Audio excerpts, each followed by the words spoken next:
whip is like the other. When you've seen one, you know them all. Well, to be honest, I don't think so. It's an interesting thing about nylon whips. All the whip makers have the same foundation, the same base. They have one head, they have two hands, and paracord. And the difference in these whips is what the ideas of the respective whip makers are. In the end, it's the idea that counts, what the whip makers make out of that foundation. And so there are, like I said in an earlier review, you have so-la-la whip makers, you have good ones and you have very good ones. And here we are again with the very good ones. And his name is Einar Stephenson from Florida Cracker Bullwhips. And Einar says, he told me that personally, that his whips are working whips, tools for herding cattle. And what exactly makes a whip a working whip?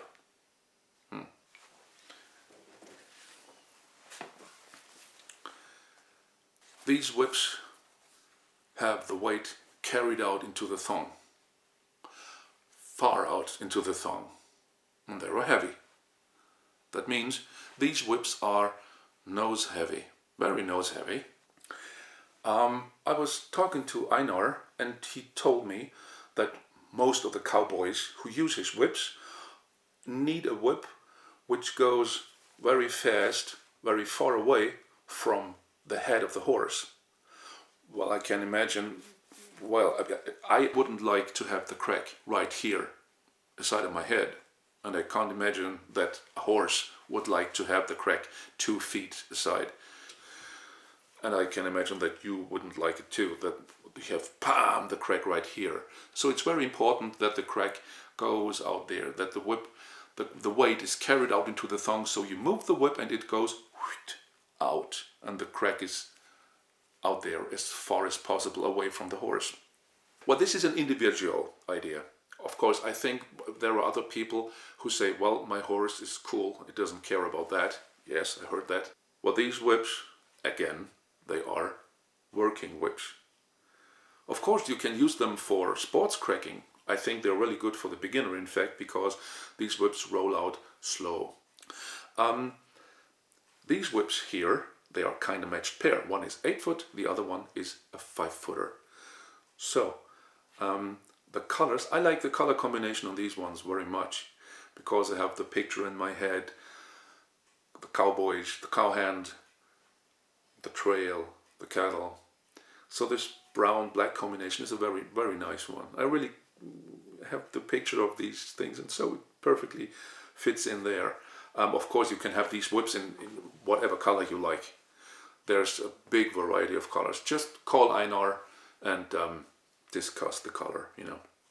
The 8-footer is good for slow cracks. Overhead crack, horizontal crack, opposite horizontal crack, all these things. You have a wide motion, you have a wide, the whip moves over the head, you have a loud crack, very impressive. And for reps, if you're doing reps with an 8-footer, wonderful.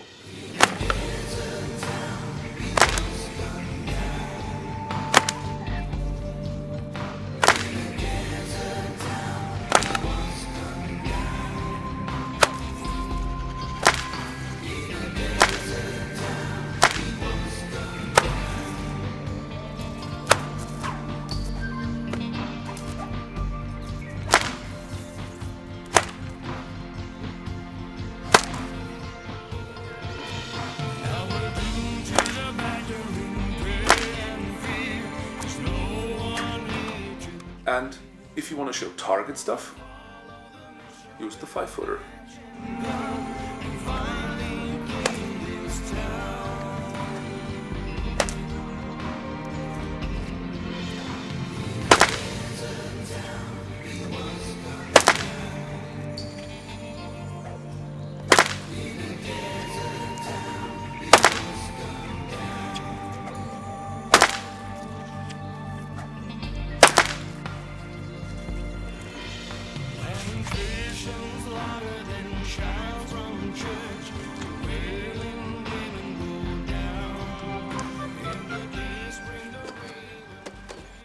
And I think I can really imagine when you're doing a show.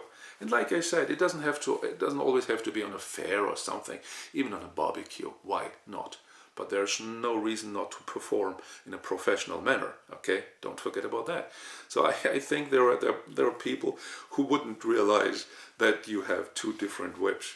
You do the target stuff with the 5-footer, and then you change the whips, the 8-footer, and you do the wrapping and the cracks. So, well, when you say, what, it's a heel knot, what is so special about a heel knot?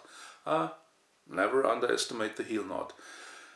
I said this before, and I keep saying, the heel knot is the base. The heel knot is the point where you are connected to the whip. So this is a very, very important part of the whip. Yeah. There are different variations of heel knots. Funny enough, these heel knots I found really very comfortable for the hand, which is very good in fact, because when you crack the whip for a longer time, when you're practicing or when you're working from horseback, I think it's very useful after a few hours when you have the whip a long time here, that you don't get that cramped feeling in your fingers.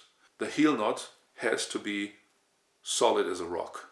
If you can move a heel knot here, send the whip back, it's not good at all. But back to this one here. Well, this heel knot is solid as a rock.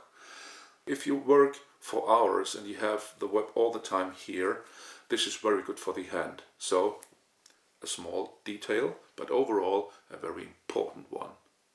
Okay, and by the way, the wrist loops. Sometimes people ask, yeah, a real whip has a wrist loop. No, sir, it doesn't. Because imagine that you are working from horseback and you have your hand through a wrist loop here, and the whip tangles in the horn of one of the animals, and you will be pulled from your horse so fast you will never have the chance to bring your hand out of a wrist loop. So a wrist loop is a nice gimmick. I use wrist loops when I'm teaching, because then I just can open my hand and explain something and the whip doesn't fall to the ground. And yeah, Indiana Jones, he uses a wrist loop, but I think this is really more for the effect. On a working whip, you don't have a wrist loop, but that's just as a side note. So much to the heel knots. One more thing. Also a little one, but a very important one, the cracker. Einar is using different materials. For example, Kevlar. About these Kevlar crackers, there are a lot of, let's call it stories out there. The Kevlar crackers, they are so sharp, they cut your whip, they cut the nylon, they cut the leather. I don't think so. Well, I couldn't reproduce that because, I excessively cracked these whips, and I really tried them for the review. But I like to know about what I'm talking about before I do these things. And there is a plus and there is a minus. Especially on these ones, these crackers are soft like silk, very smooth, absolutely.